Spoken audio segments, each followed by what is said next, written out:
Hey, good afternoon, everyone. No, I know it's been a little while. It's been kind of a rough week here.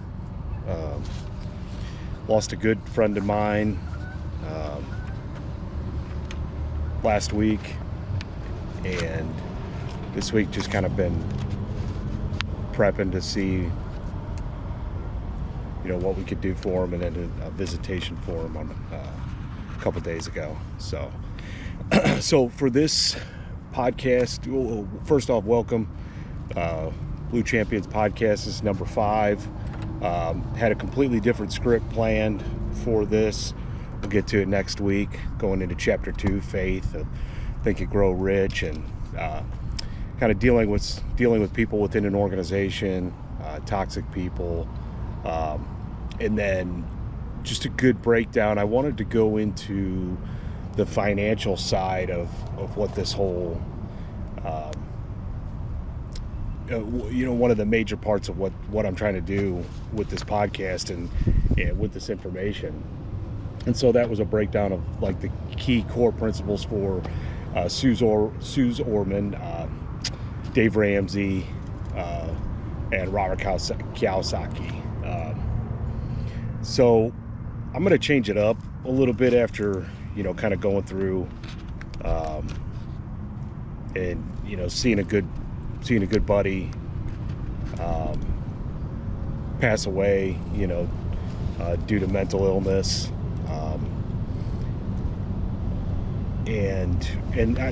So I'm going to kind of go down that route today.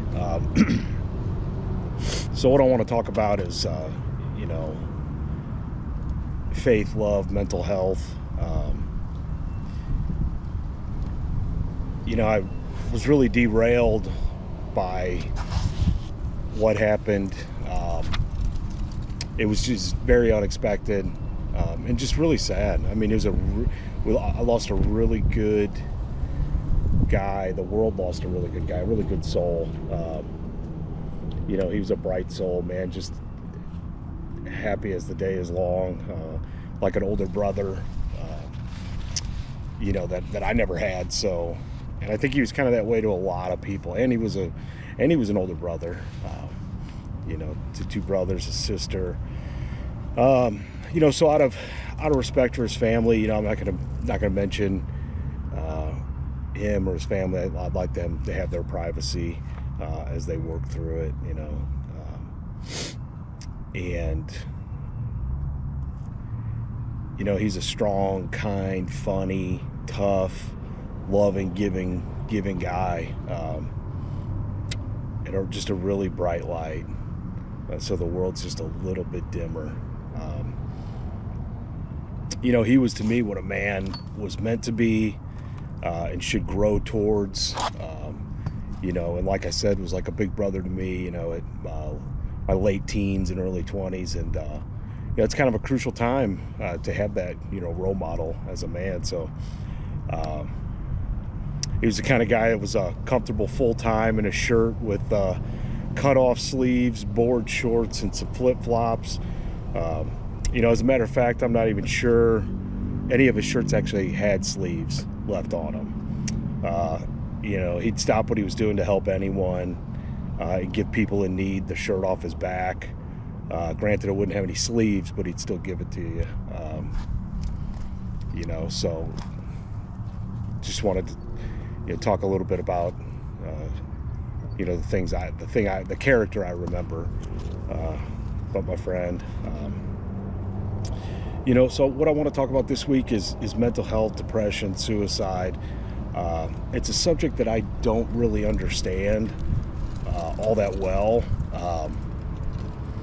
I don't know if I've ever dealt with severe depression or thoughts of suicide or anything really of that gravity, and I was thinking about it, over the last 48 hours, and I thought, well, maybe I always make jokes,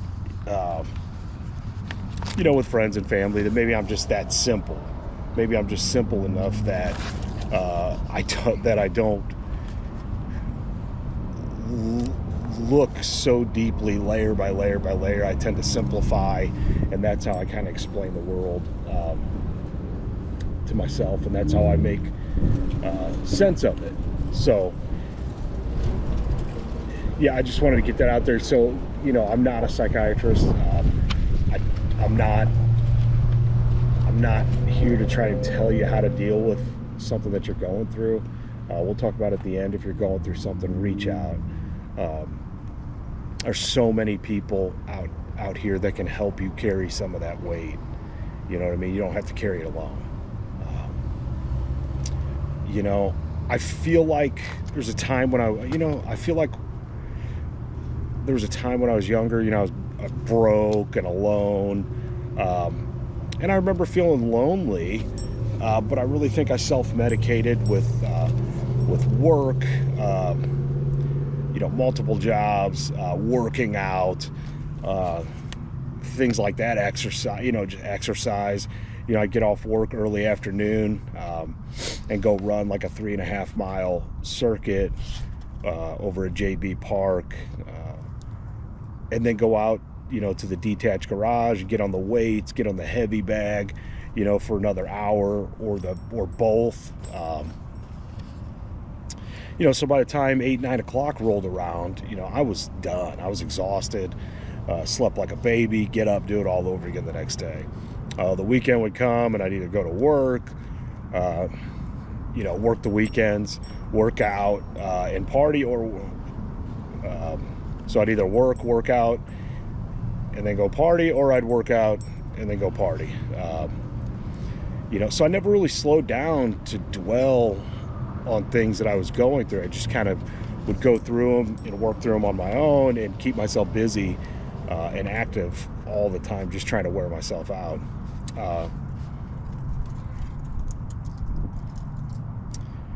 And never, I always kind of thought to myself, well, it's counterproductive to dwell on those things, so I just never gave myself time. But not everyone's that fortunate, or maybe that's simple. I think some people are deeper, much deeper than I am, and things affect them differently and sit with them differently. And sometimes the things that I've gone through, it's kind of like I think it's the story of the Finding the Pony. It's two little boys, each get put in a separate room, and one room's full of nothing but toys. Another room's just full of horse shit. So they come check on the boys, 20-30 minutes later, and one little boy's in a room, full of all the toys, and he's kind of whimpering and crying, and people stop and they say, hey, what's wrong with you? And he says, well, I don't want to mess anything up. I don't want to break any of these toys. Okay. So I go to the next room and I look through the window, all of a sudden, horse shit hits the window, and they open the door and there's just poo flying everywhere. And they're like, well, what is this? What is going on in here? So they find a little boy all covered in poo, and they're like, what are you doing? He says, well, he goes, in a room all filled with horse shit, there's bound to be a pony in here somewhere. So the point of the story is, I think I've always been good at the mental gymnastics of whatever I'm going through, changing that paradigm and just going, okay, there's got to be something I'm learning from this, or just plain suffering through it and not even able to make something better out of it, or change that paradigm. But not everyone's that fortunate, and depression, doubt, fear, anxiety, worry all affect people differently. And this can lead, to very dark things, and sometimes, the worst case, suicide, things like that.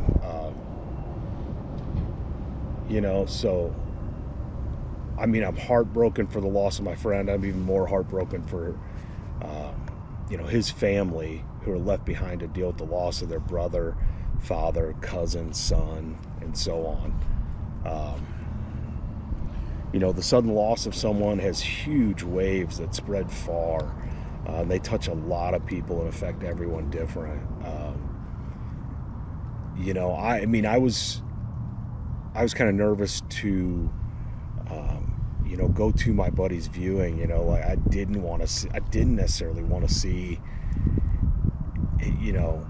his sister and brothers and know that they're just grieving the loss of their brother, and there's nothing they can do to bring him back. But it's one of these things in life where you suit up and you show up, every day. You suit up, show up, and you go do the right thing. And that's what I'm instilling in my sons. And regardless of what you want to do, you do what you need to do and what you should do. So it was, and plus sometimes there's that little bit of anxiety, if you haven't seen people in, 20 plus years or so. It's not how you want to come back together. It's not how you want to reunite.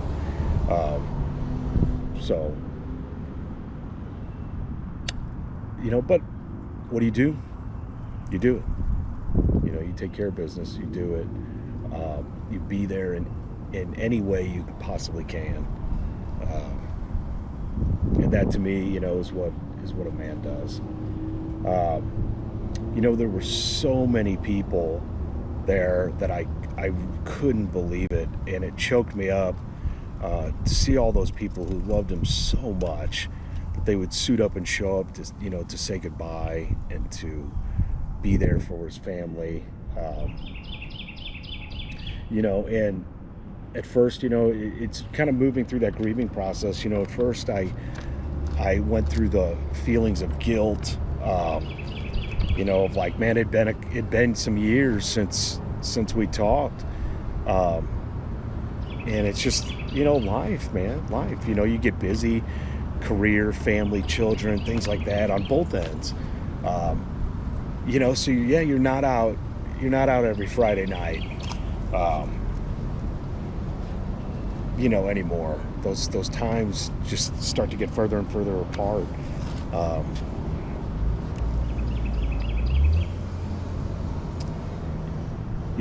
And then the feelings of anger kicked in, where I got angry and I thought, I'm angry at you for making the decision, to end it, and leaving everybody behind and leaving everybody distraught who loved you so much. And then just kind of moved into, just after the viewing, just to a general kind of feeling of loss and sadness. I'll never see his smile again, and he'll forever be missed. So what do we do with this? What do I do with this? I can't speak for anybody else. What do I do with this? So what do I do with this loss? Well, I cannot, nor do I have the right to tell anyone else how to handle this, how to grieve, especially not his family, his direct family, wife, kids, brothers, sisters. Couldn't even start. So it's not where I'm going. Or how to move on, I don't know how to do those things, I can only speak for myself, and say, for me, I'm going to deal with the loss of a friend by trying to be a better human.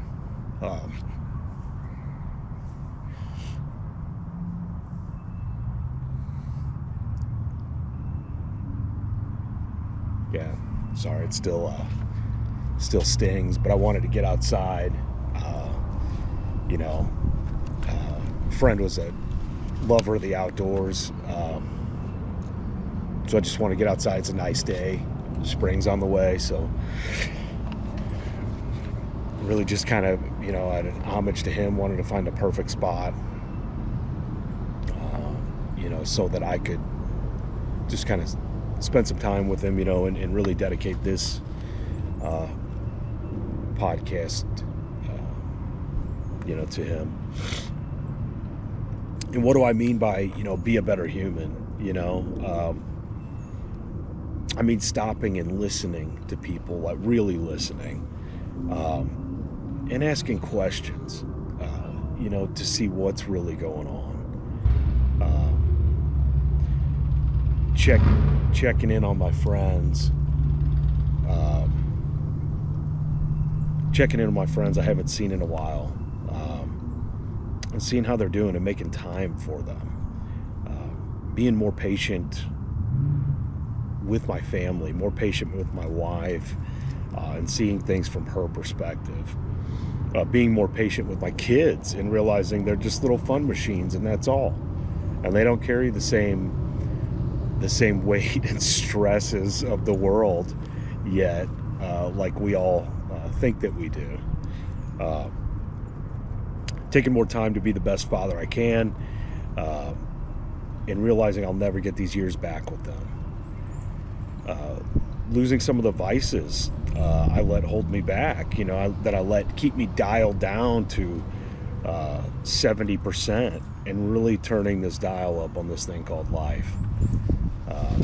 And I actually got that from Dave Ramsey, just listening to something like I always do, and he was talking about how most people go through their life and they're dialed up to about 70%. And it made a lot of sense. It made a lot of sense.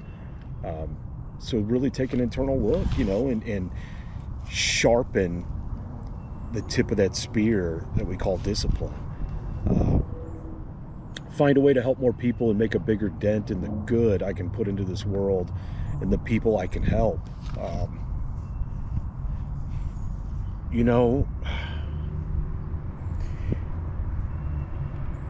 Yeah, and I've never been the kind of guy that wanted to be like the spotlight or be in the spotlight. That's not why I'm doing this. I'm doing this if I can say one thing and it changes one person's life or creates generational wealth, for their kids, or puts them in retirement. If you know what I mean. If I can help one other blue collar person, you know what I mean. If it's a tradesman, fireman, police officer, whatever, EMS. Anybody. There's so many of us out there, and if there's anything I can do to help them to figure out, okay, how do I get to this? How do I get into retirement age, and not be counting on, some shitty pension that somebody else has created wealth and interest from over the last 40 years while you worked in the grinder, so that you don't have to stress about your health insurance and how you're going to pay those bills and things like that. I watch that and I'm like, I'm not going to be there. That's not where we're going to end up. We got a plan and we're working that plan. And again, we'll go into it more next week, but there's so many different avenues, and take a combination of them. I know that everybody's got like their own shtick, and then that's what they're trying to, that's the pill that they want you to swallow. But there's a way to combine all of those together in order to create the absolute best life for yourself, so that you don't have to live like that. And my last bullet point here, is we never really know what others are going through, so be a little more empathetic to that when you check in on your friends and family. With what just happened and the loss a good friend. I mean, not too long ago, it was a good friend of mine's wife, and like I said in the beginning, I can never make sense of it. I'm never going to try.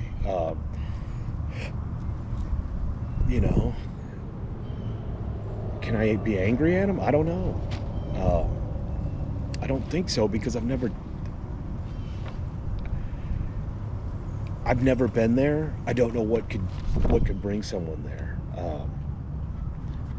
I guess I've just been, like I said, it's simple, just an eternal optimist, sky's falling down, world's crumbling, and I'm thinking to myself, well, I mean, at some point the weather's got to change, so like I said, maybe it's just simplicity, and that's all it is. So how and when do we move on? Again, look, I'm definitely no psychiatrist.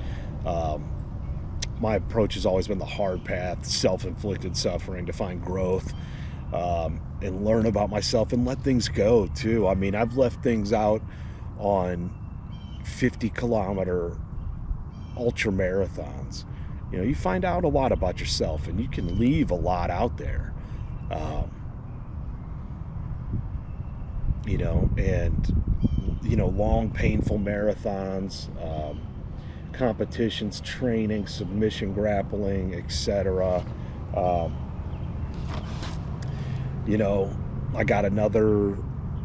competing at another Spartan Ultra 50K down at Fayetteville, North Carolina, May 13th, so what I thought, what can I do to maybe, what would our friend wanted me to do, what would my friend want me to do, and it's easy, man. He would have wanted me to help other people, and as many other people as I can, so it's easy to do. I quickly set up a fundraiser, put a healthy goal on it, and that's what I'm going to go to. That's what I'm going to drive towards. I got 10 weeks to get there, and I'm going to dedicate, my run and the competition and my training to my buddy, and hopefully, those proceeds, will go to the National Alliance of Mental Illness, the St. Louis chapter. And people have already started donating today, so thank you. I appreciate it. That means so much to me. That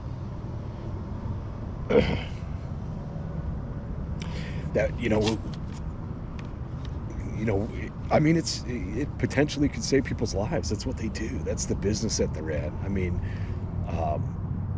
so for me,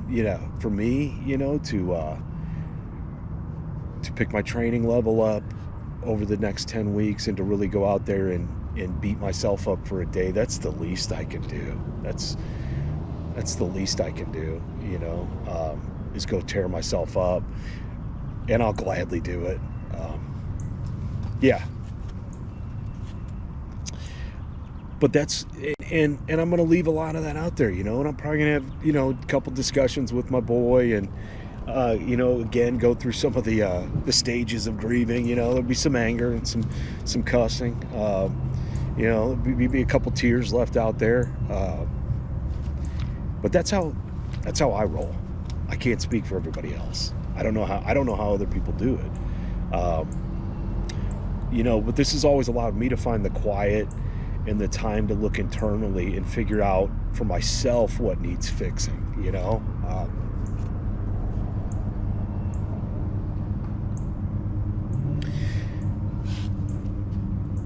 I don't know how else to deal with it other than to take a look internally and kind of learn from this and figure out what can I do to be better.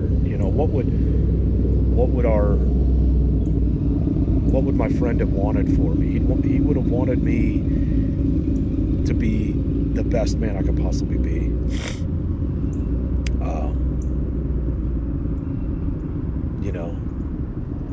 It allows me to change. It allows me to find the why for me, the why things happen. That's where I'm going. The why that's discovered is different for everyone. So yeah, 10 more weeks, and I'll keep everybody updated. Probably record a good portion of it. So again, pick some hard shit to do. Go beat yourself up out there, and help the people that you can now. Say goodbye to the ones that you can't, and do something good for people. It's hard to say something like, well, what good can come from this now, or how do we make this loss mean something? It's hard to even say those words because it sounds so insensitive, but it's truly not. I believe the people we lose, to mental illness still wanted the absolute best for us, and loved us. They just couldn't deal any longer with whatever internal struggles they were facing. This leads me to ask what they would have wanted for us. To live in despair or sadness, or to raise our heads and look around at the ones we love and fill our hearts with gratitude and practice a little more patience and kindness with the people we love. I have to think the latter, knowing the heart of people I've lost. So let's all just be a little bit better to the things that we love, and a little bit better humans. Make the commitment with me, to get 1% better daily, which leads me to the how. I'm shifting gears a little this week,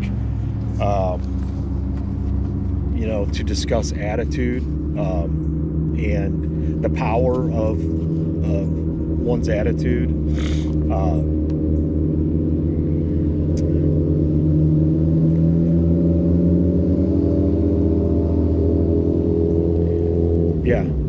And before that, I just kind of, we'll go into the reading. It's Lead the Field by Earl Nightingale. It's page 17 through 32. It's a little smaller than the Think and Grow Rich as far as words on page, so it'll go pretty quick. It's chapters 1 and into chapter 2, The Magic Word and Acres of Diamonds.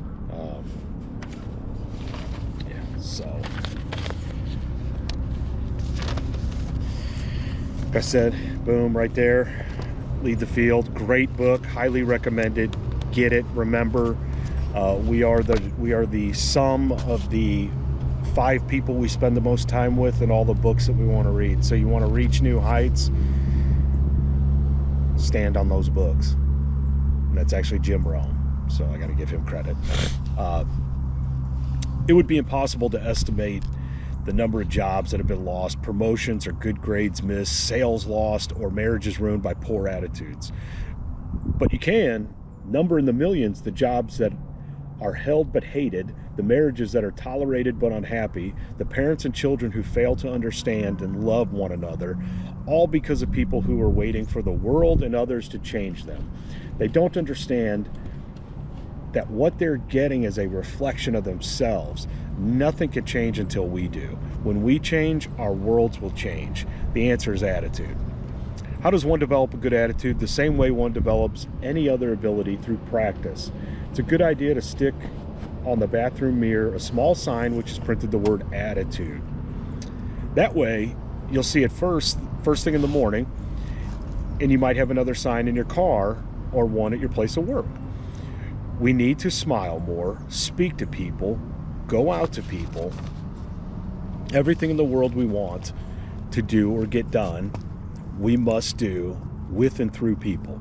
Every dollar we will ever earn must come from people, the person we love and with whom we want to spend the rest of our life as a human being with whom we must interact.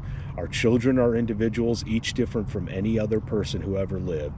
And what affects them most is our attitude, the loving kindness they see and feel whenever we are around them.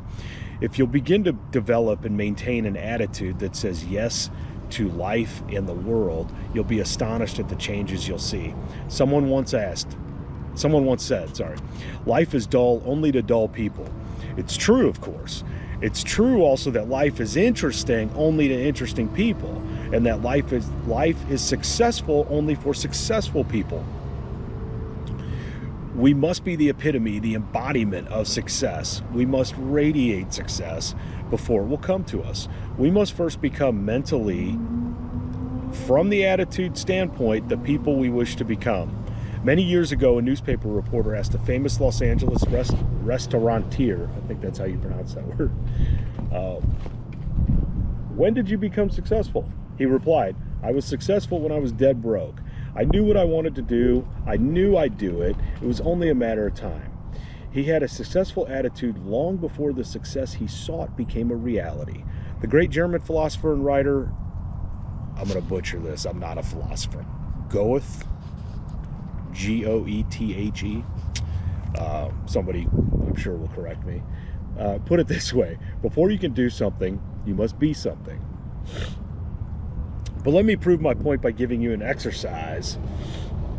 If you will conscientiously go about the exercise I will outline and concentrate on it every day, you will find yourself becoming lucky, as the uninitiated call it. All sorts of wonderful things will begin happening in your life, and it will show you what a great attitude can mean. So here's the exercise. Treat every person with whom you come in contact as the most important person on earth.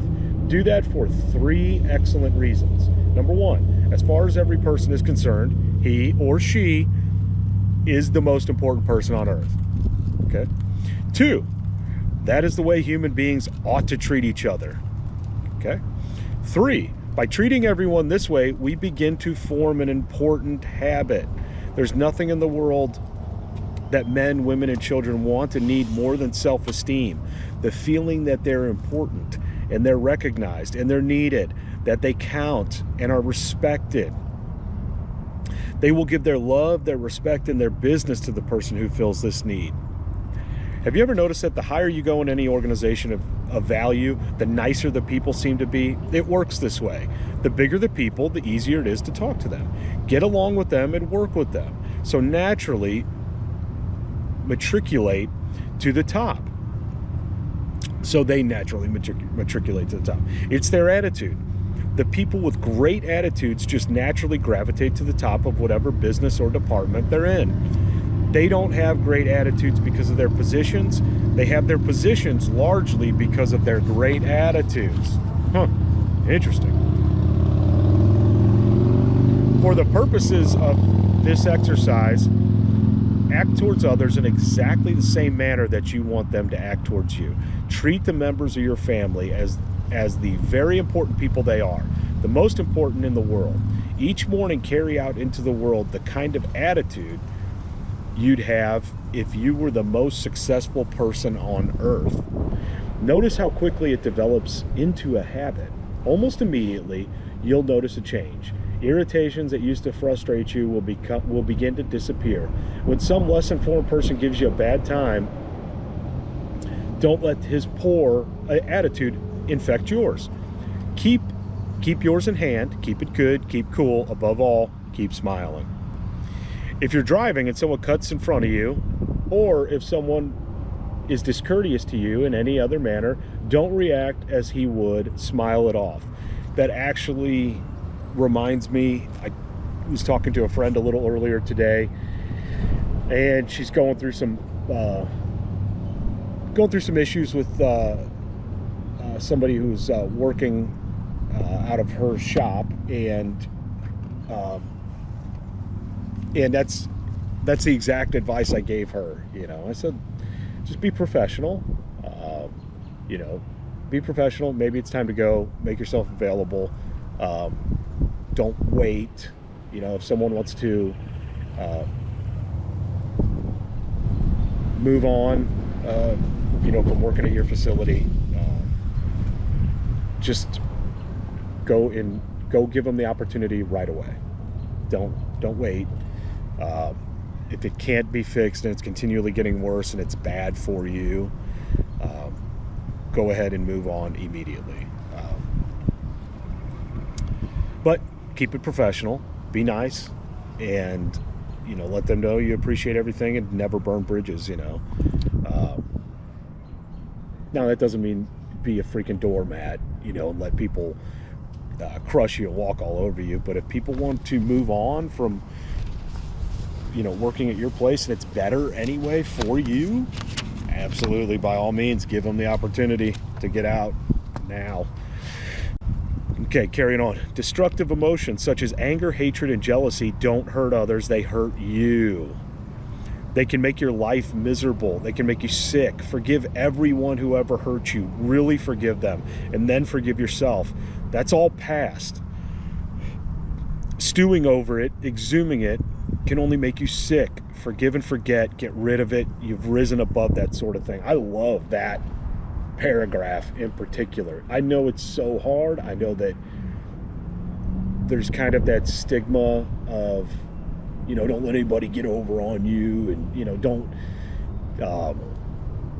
never let anybody take an inch, never give nothing. You know what I mean? It's like, hey, look, man, being a good person in this world, you're going to have people that are going to take from you. You're going to think,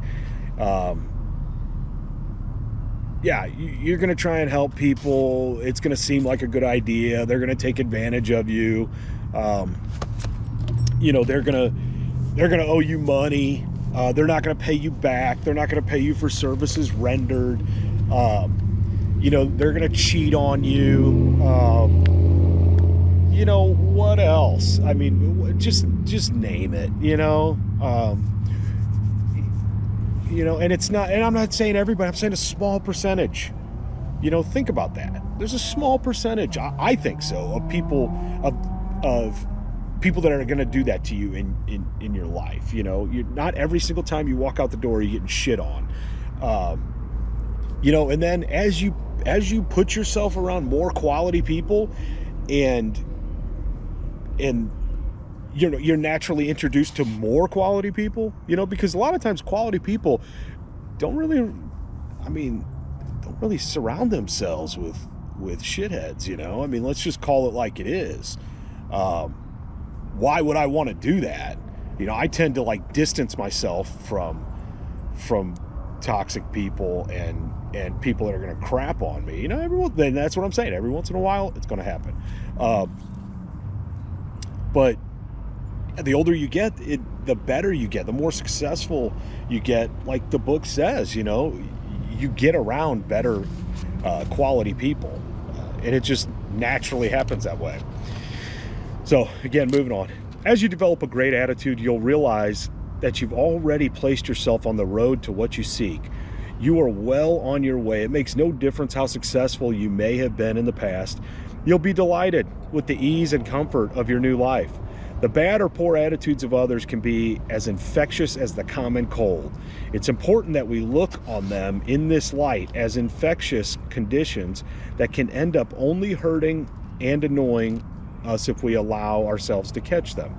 Like the doctor who often treats people with infectious conditions, we must keep ourselves healthy. We simply can't take time for that sort of thing. Whoever coined the cliche, life's too short, certainly knew what he was talking about. It really is too short, much too short, to spend any of our valuable time mimicking the attitudes of others unless their attitudes are good. A great attitude does much more than turn on the lights in our worlds. It seems to magically connect us to all sorts of serendipitous opportunities that were somehow absent before the change. Maybe that's what people mean when they say we're lucky.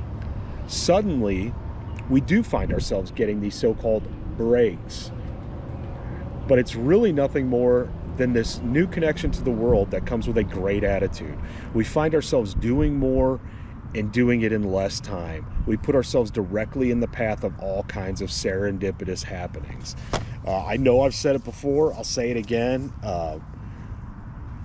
When you start to change your attitude and you really start to change your paradigm or the lens that you look through the world, and you put new glasses on,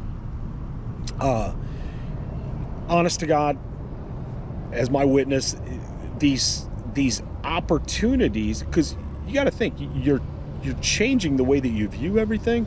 So things that would naturally just pass you by before, now the solutions are coming faster, if that makes sense. Problems that were roadblocks before, you're around talented, like-minded people, they have solutions. Your way of thinking and viewing the world has changed, so the solutions that you come up with have changed. The problems that were absolute roadblocks before now are like a grain of sand, because when you're so intent on that goal, and you already have that absolute desire, and you've already visualized this thing as being complete, you're already there. So this is just one of those grains of sand on the way. This is just a pebble in the road. That's it.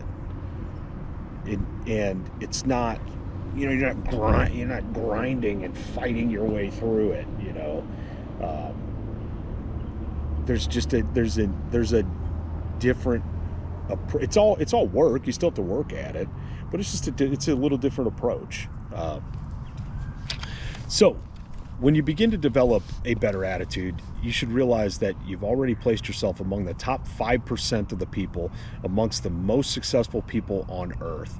You've placed yourself on the road to what you seek. You've prepared the ground. You've only to plant the seed. Now, summing it up, here are a few points to keep in mind.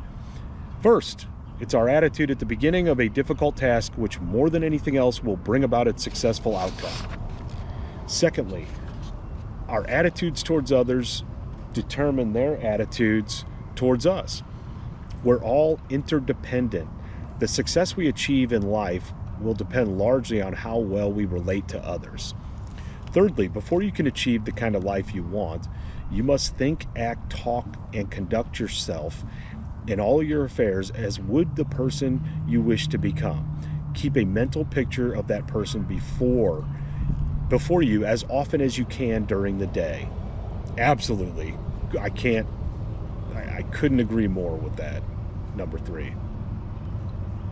Fourthly, remember that the higher you go in any organization of value, the better the attitudes you'll find. And that great attitudes are not the result of success. Success is the result of great attitudes.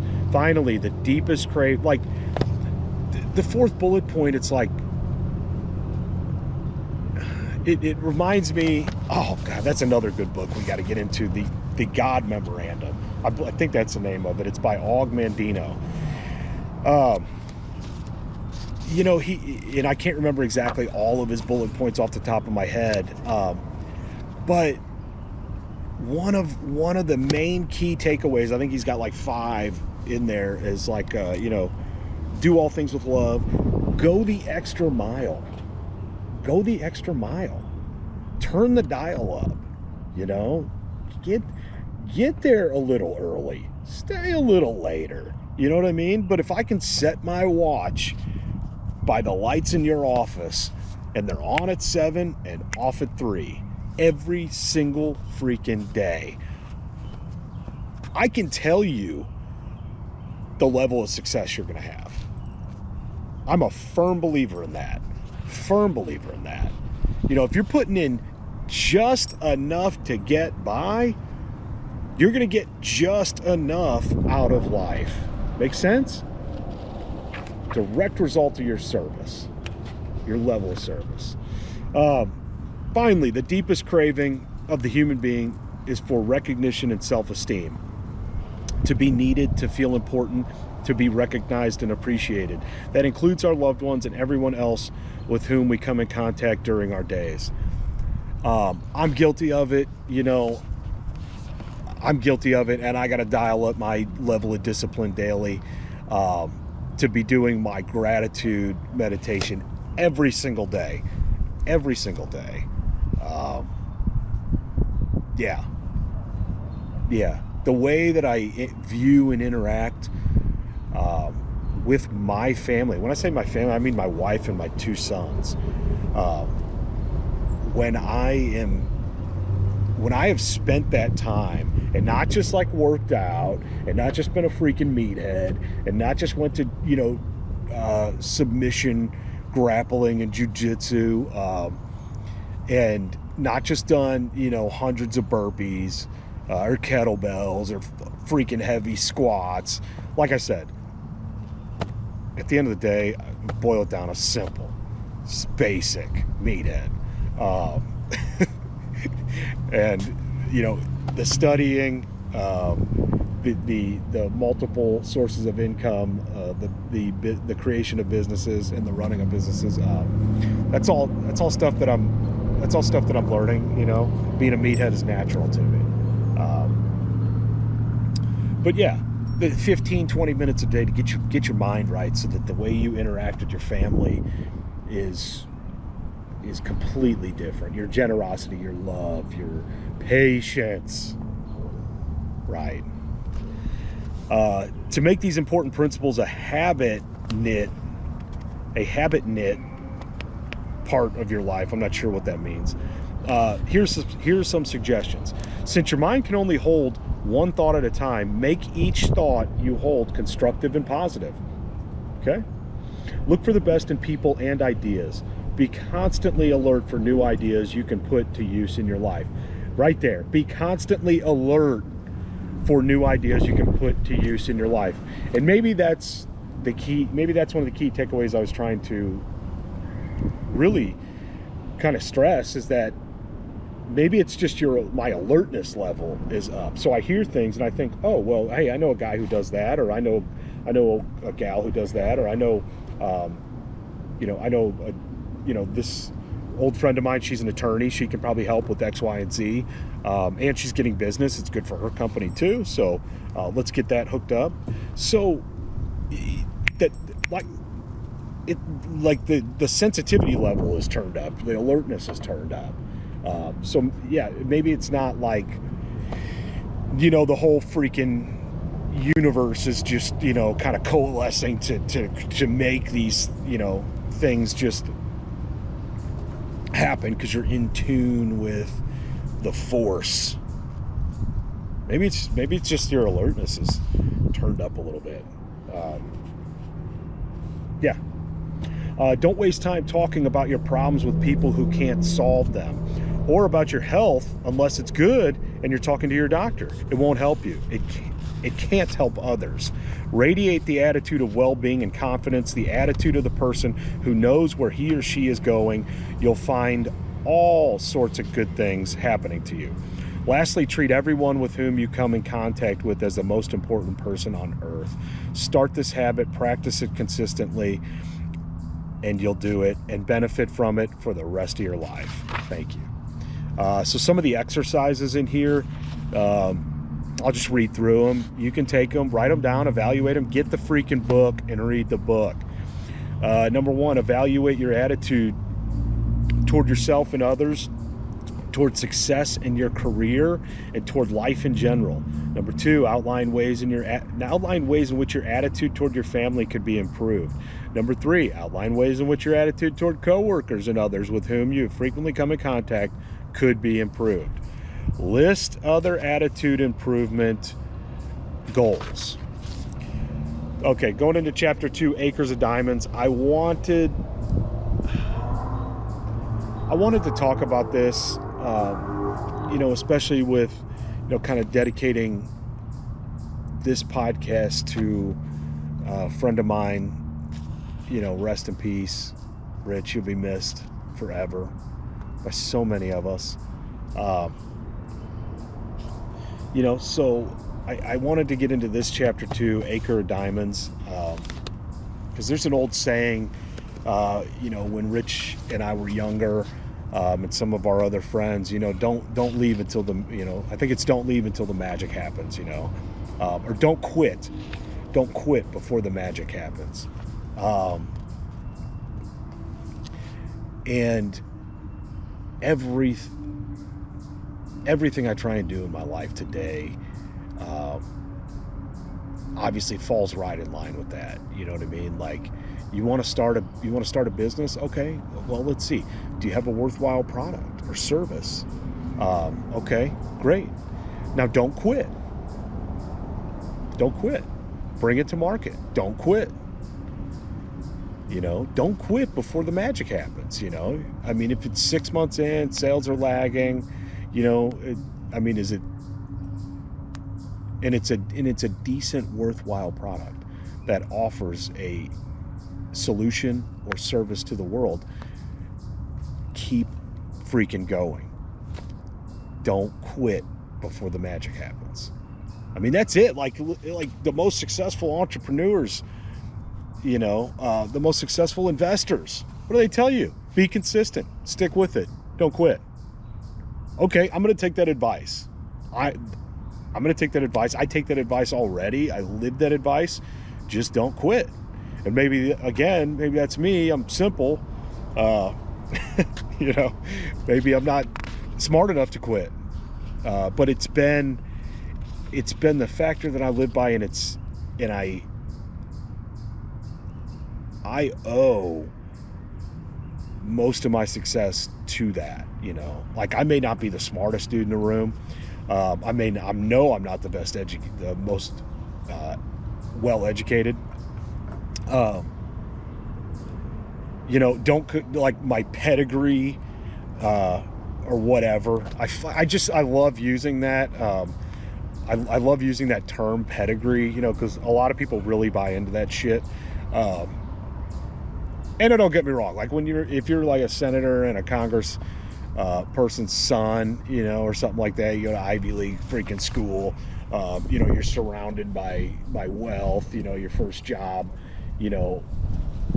out of freaking school, 6 figures, and you're on your way to the Senate, it's like, okay, there is a little bit of that. Yeah. Like, you're going to have to contend with some of that in the world, but that's not what I deal with daily. What I deal with daily is that there's not enough hours in the day for me to execute all the opportunities that are out there for me. Like we said, the alertness. So, again, let's go into Acres of Diamonds. Let's get through the reading. Chapter 2, Acres of Diamonds. In 1843, a man was born who was to have a profound effect upon the lives of millions of people. His name was Russell Herman Conwell. He was a lawyer, then a newspaper editor, and finally a clergyman. During his church career, an incident occurred that was to change his life and the lives of countless others. One day, a group of young people came to Dr. Conwell at his church and asked him if he would be willing to instruct them in college courses. They all wanted a college education but lacked the money to pay for it. He told them to let him think about it and come back in a few days. After they left, an idea began to form in Dr. Conwell's mind. He asked himself, why couldn't there be a fine college for poor but deserving young people? Before long, the idea consumed him. Why not indeed? It was a project worthy of 100% dedication, complete commitment. Almost single-handedly, Dr. Conwell raised several $1 million, with which he founded Temple University, today one of the country's leading schools. He raised the money by giving more than 6,000 lectures all over the country, and in one of them, he told a story called Acres of Diamonds. It was a true story that had affected him very deeply. It had the same effect on his audiences. The money he needed to build the college came pouring in.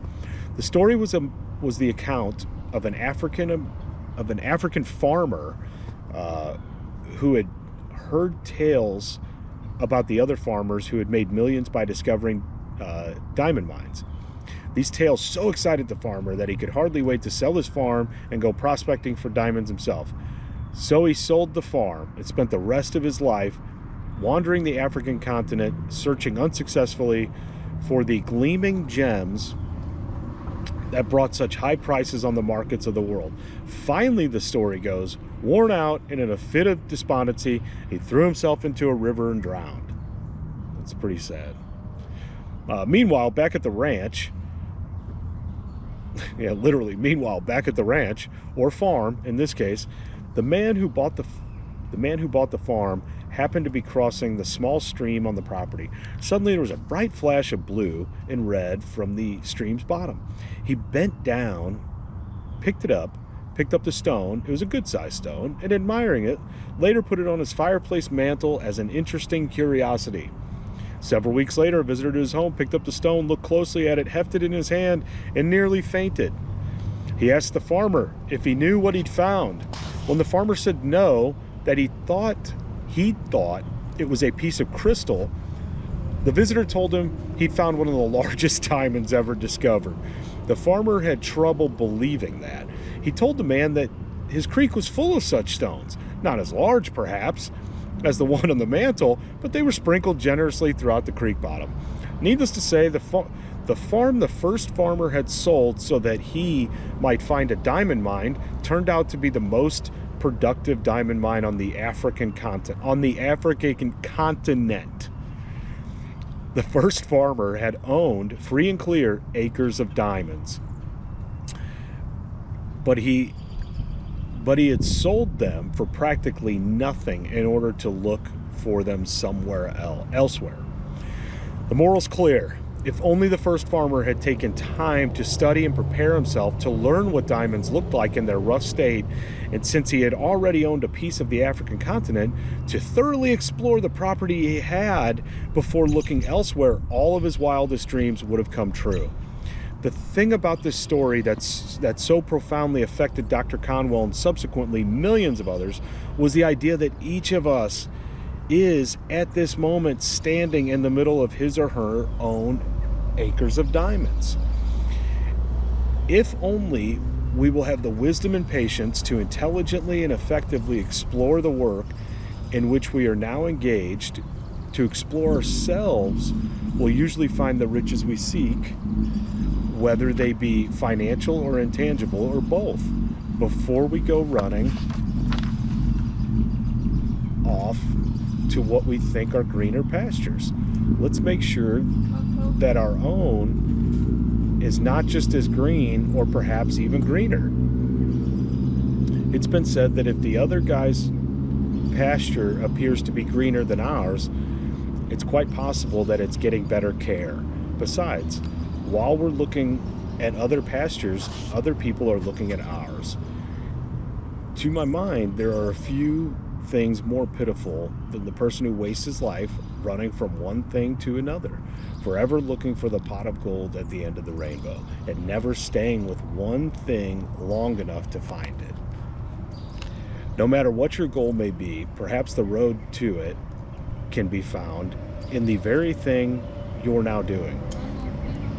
It wasn't until he was completely paralyzed by polio and forced to reach into the rich resources of his mind that a courageous farmer got the idea of producing exceptionally good meat products on his farm. From that idea, one of the country's most successful meat packing companies was born. His farm contained acres of diamonds too. He'd just been forced to dig for them before.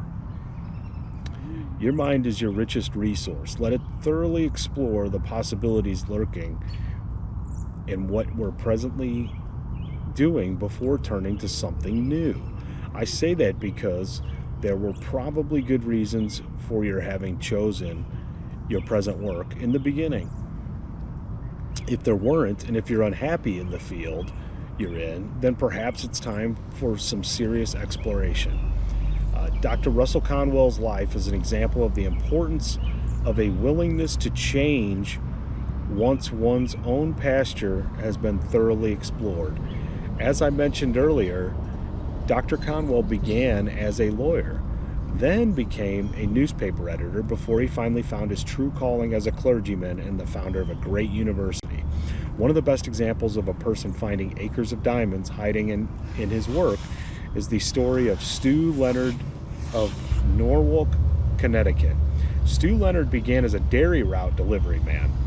as he worked his rounds, he began to think of all the products connected to the dairy business that his customers really needed. With very little down, he bought a working dairy, and with a lot of hard work, he began to build a business around it. He kept the working dairy intact in the center of his operations, and he surrounded it with windows through which people could watch the process. And he began to add other products to his line. Today, his dairy store is the largest in the world, and he sells everything in the food line. People come from all over the area to shop at Stu Leonard's world's largest dairy store. They love it, and he loves them. People who are too old or infirm to come to his store on their own are picked up in Stu Leonard's buses and brought to the store. He has a multi-million-dollar business that grew out of a delivery route. The diamonds were there, and Stu Leonard made the most of them. Every kind of work has such opportunity lurking in it. The opportunities are there now, clamoring to be noticed, but they cannot speak or print signs for us to read. Our part of the bargain is to look at our work with new eyes and with the eyes of creation. Pierre Teilhard de Chardin said, "It is our duty as men and women to proceed as though limits to our abilities do not exist. We are collaborators in creation."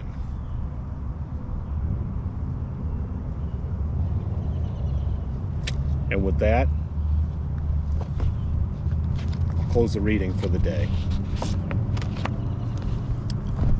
We are collaborators in creation. I love that phrase. So, attitude, acres of diamonds. I think my boy would have really liked those topics. And so I'll just leave you with a couple of quotes. Obviously, Blue Collar Champions podcast, is really, here to inform and educate everybody that building wealth, building businesses is not just happenstance. It's something that all of us can do, all of us, and that there's no reason that we have to look towards the future with despair, concern, anxiety, and we should be viewing it with hope, and waking and looking at tomorrow like I get to wake up tomorrow and I get to push even harder, on something. I get another opportunity for success. So I'll just say, I didn't realize just how important it was. But if you're not a member, just please become a member. The National Alliance of Mental Illness. You can become a member of a local chapter. I just chose St. Louis. That's what was asked. That's what was asked and offered for the family. So that's obviously what I did. Made a donation, become a household member. So every member in my household's a member, and it's another opportunity to give and to be generous also.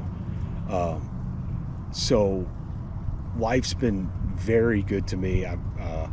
I've worked very hard, but I'm more successful than I ever thought I was going to be. And with that comes the opportunities,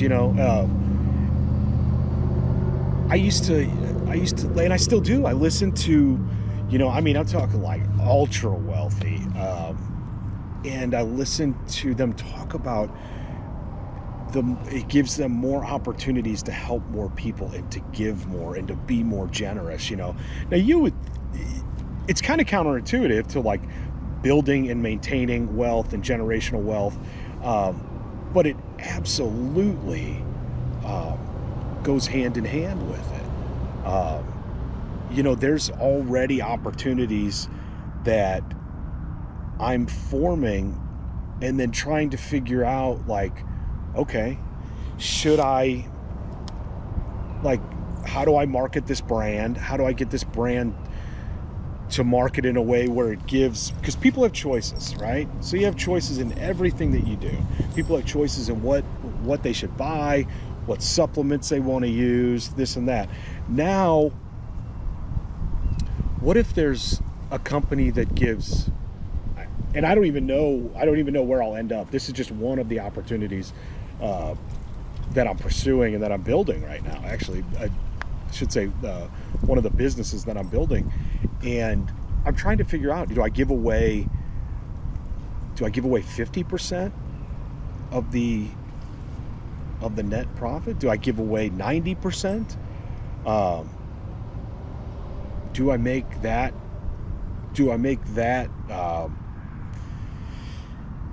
kind of that vein or artery of one company? Do I make that completely separate, like a 503c? I mean, do I make it a non-for-profit company? Do I make it completely all proceeds go to help, National Alliance of Mental Illness, the kids and children, the college fund of fallen, blue collar people, EMS, firefighters, police, veterans, militaries. Military. I mean, do I?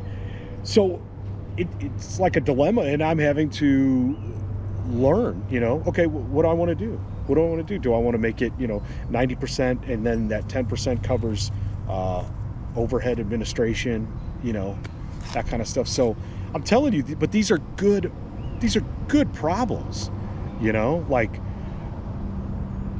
my problems now are like what I'll call first class problems.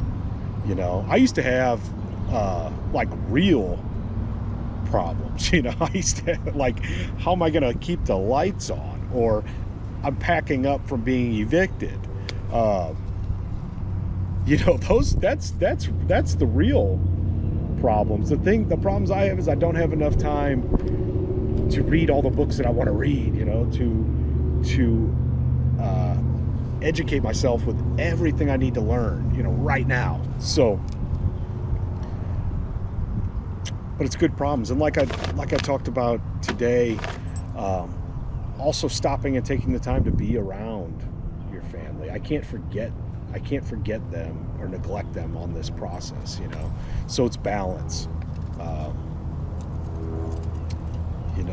but please, again, real quick, if you get an opportunity, check it out. National Alliance of Mental Illness. I created a little fundraiser, and maybe it helps somebody, and maybe somebody else's friend,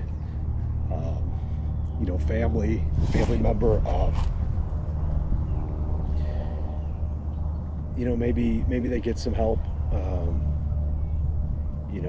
before things get too dark, and that's all I can ask. So, again, man, I appreciate everybody who listens, everybody who likes, everybody who taps the like button, and this is just a very special one for me, to kind of honor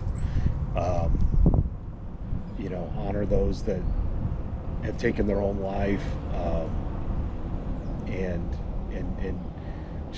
just put the word out. It's a real thing. Keep an eye, keep your friends close, your family close, tuck them in next to your heart, man. Keep them under your wing, and reach out, man. Reach out, see how people are doing. I wish I had, and just let people know you're there. You know what I mean? Get strong. Like I said, make yourself, firm believer, be strong, get strong, let people know you can help carry that weight for them and they don't have to go alone.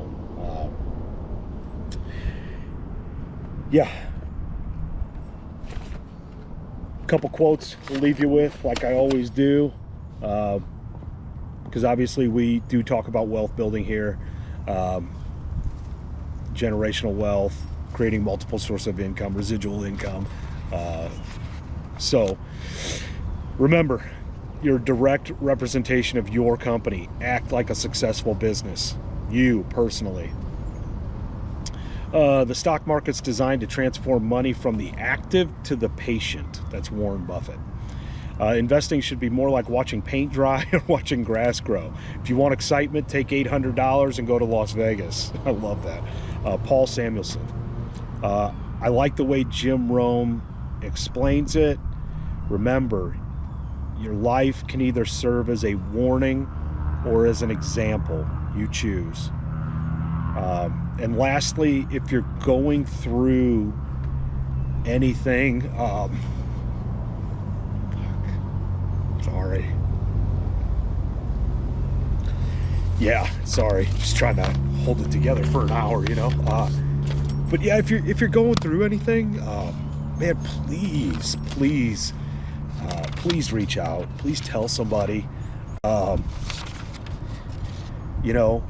Yeah, I know it sucks, man. To say that things are getting dark. I know it goes against everything in our stupid freaking culture, and this is coming from a meathead, man.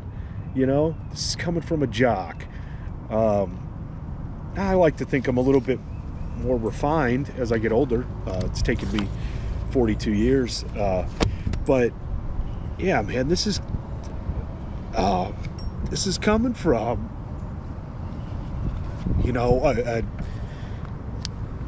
this is coming from a guy who considers himself relatively tough. I'm not saying I'm the most skilled or talented, but can definitely take a beating, and who lifts and trains so that at least he can be a rock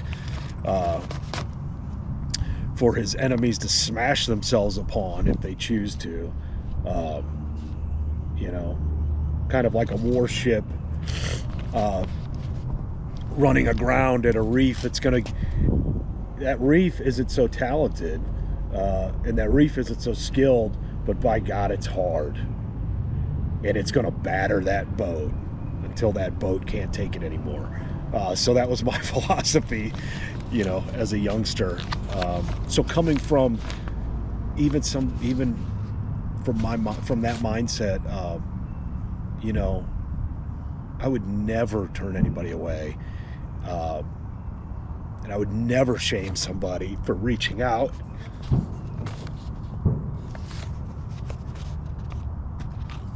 And and asking for help, and talking to somebody. If it's me, if it's anybody, anybody that you're close to, doesn't have to be. I mean, there's hotlines. Get a hold of the national. You can look them up, Google them. You got a phone. Everybody's got a phone. The National Alliance of Mental Illness. Somebody's there to talk to you that's been through it. So I implore you. There's nothing that you're going through right now that you can't come back from. There's nothing that you've done.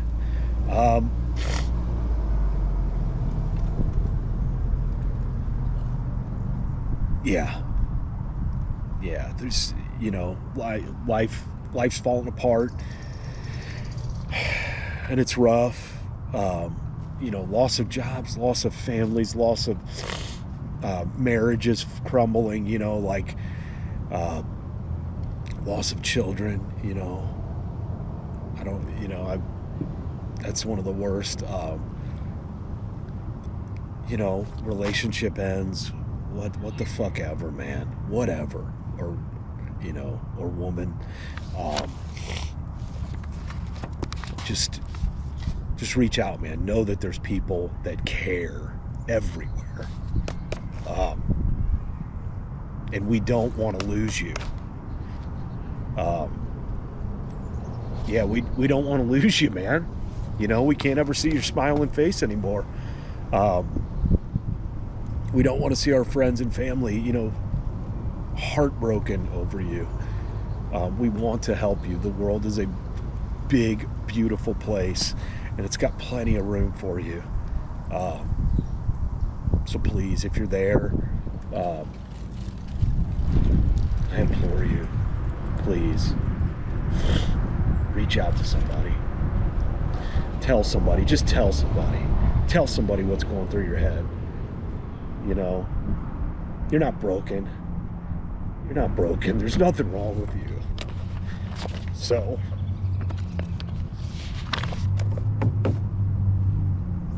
yeah. Sorry, this is a tough one. So, yeah, with that, you know, I'll leave you with keep an eye on those friends and family. You know, reach out, see if someone needs you, touch base with people you haven't talked to. You know, be a good freaking human. You know, and just know, man, there's nothing that we can't work through. You know, there's no feelings that you're having that are you know that are too much. Somebody's been through it before. So yeah, with that, yeah, I'll leave it for the day. Leave it for this number 5. You know, especially dedicated to my friend, big brother Rich. I'll miss you, my friend. So, but here, you know, for the Blue Collar Champions podcast, I'm going to keep getting after life. Okay? So, take care, everyone. I'll see you next week.